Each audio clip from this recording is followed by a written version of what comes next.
What's up? Zach Heidi here. Let's talk. So you've been trying to do composing professionally for a long time now. This is something you've dreamt of ever since you were young, and it really excited you, the idea of doing this for a career. You love the idea of getting to do what you love for a living. You love the idea of getting to work on cool projects with cool people and maybe even get paid well to do it. And you've held on to this dream so that you can motivate yourself to do more than you would normally, to push yourself out of your comfort zone, try new things, experiment. But you're now hitting a point where all that experimentation and that trial and error, it's not really getting you where you want to go. And you don't know what you're supposed to do. Maybe you've even teetered to a point where that excitement and optimism has turned into pessimism, hopelessness, confusion, frustration. I remember in 2020 sitting on a beach telling myself, I don't think I can do this anymore. I don't love making music anymore. And that might be hard to believe, knowing like who I am and the kind of stuff I make, but truly that is what I felt. It hit a point where for me personally, it was so bad. I attached so much of my self-worth to what I did that I started experiencing panic attacks. With no work, I was just sitting with me, myself, and I. And every time I'd sit to go and write music, I'd get tight in the chest. I'd start to feel shaky and panicked. And so I'd sit on the couch and I would do nothing the whole day.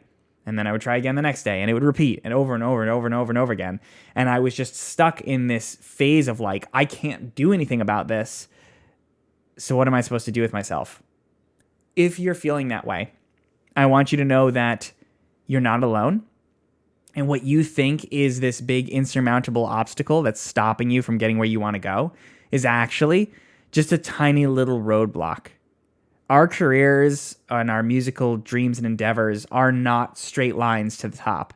They are these hills and valleys. And the things that you're going to learn during this period of time are going to be the most valuable things for the future of your career.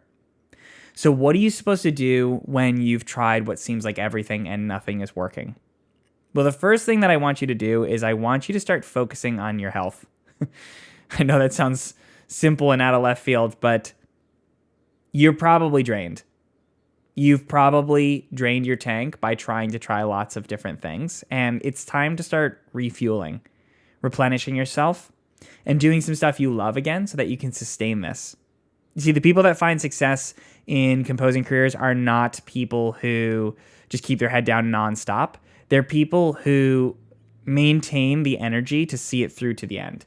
And so if you're at this point of burnout and frustration, it's time to recharge. Go find things that you love doing that aren't music.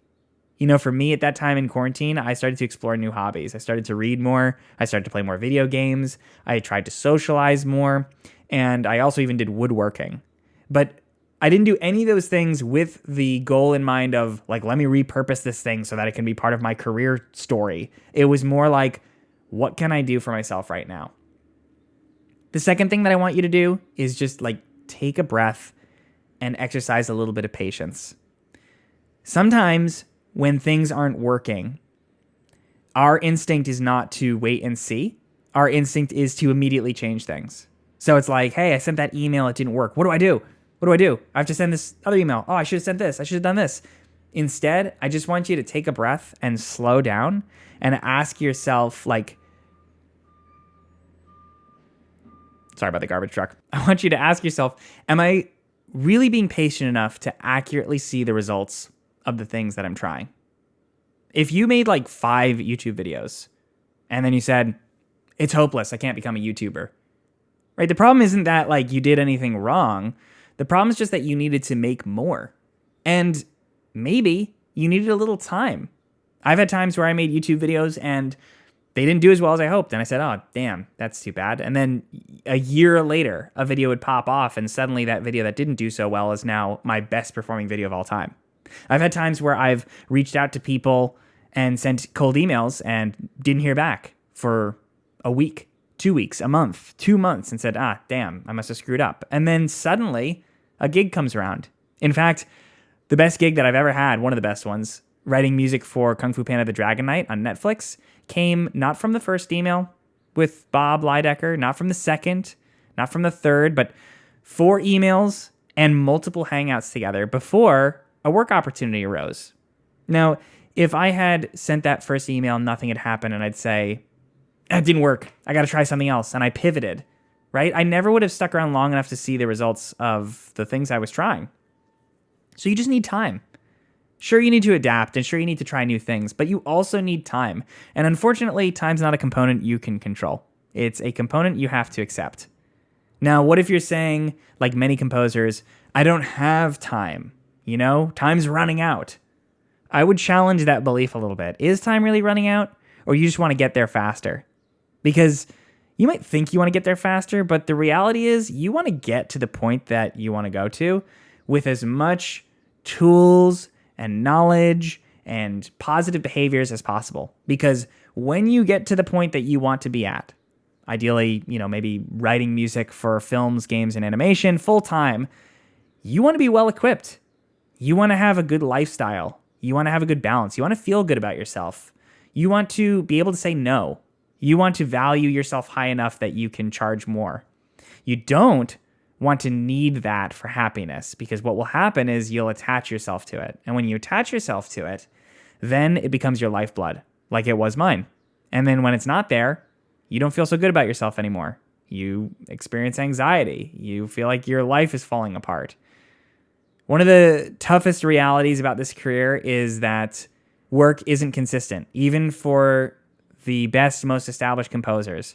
There's going to be times where you got a lot of work and it's all due next week, and you got times where 3 months, 4 months, a year goes by and there's no work. Now, the practical ways of balancing that are a whole separate subject. And if you want me to talk about that, I'll talk about that on camera at some point too. But the other component of this is just being okay with it. Sometimes you can do everything right and you just need more time. And the more you can be at peace with that and learn to value yourself and just do things you enjoy in the meantime, the happier you're going to be long-term when the career does pan out for you. What do you think about this? Share your thoughts in the comments. I want to do more videos like this because I really enjoy chatting with you about this stuff. And yeah, if you enjoyed, leave a like, subscribe for more, join my newsletter. I share tips every week. And if you're trying to compose for a career, definitely check out the bootcamp. It's linked in the description. Thanks so much.